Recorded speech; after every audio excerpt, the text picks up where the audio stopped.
Kumusta sa lahat, mahal na mga manonood, maligayang pagdating sa aking channel. Ngayon ay ibabahagi ko sa iyo ang magandang balita tungkol sa Tagbabuyak Ustan. Nakakagulat na pahayag mula sa Tubabuyak Ustan. Hindi ko na dapat pinatawad sa pangalawang pagkakataon.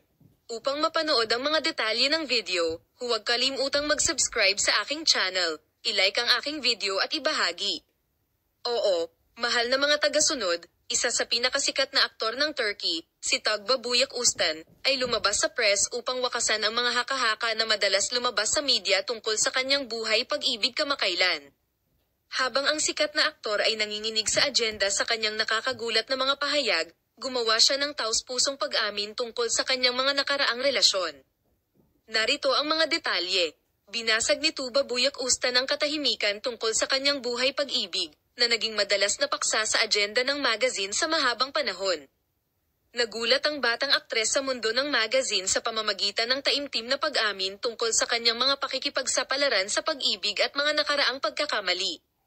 Sa kanyang talumpati, si Tubabuyak Ustan ay gumawa ng nakakagulat na pag-amin sa unang pagkakataon tungkol sa isang relasyon na mayroon siya sa nakaraan. Ipinahayag niya ang kanyang kalungkutan tungkol sa relasyon na mayroon siya sa isang emosyonal na tono at sinabi, "Hindi ko na dapat pinatawad sa pangalawang pagkakataon."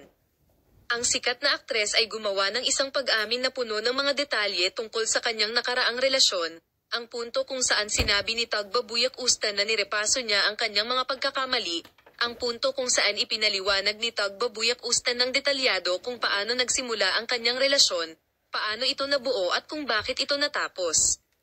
Tagbabuyak Ustan ay nagpapatuloy upang iling ang agenda sa kanyang mga kawili-wiling pahayag.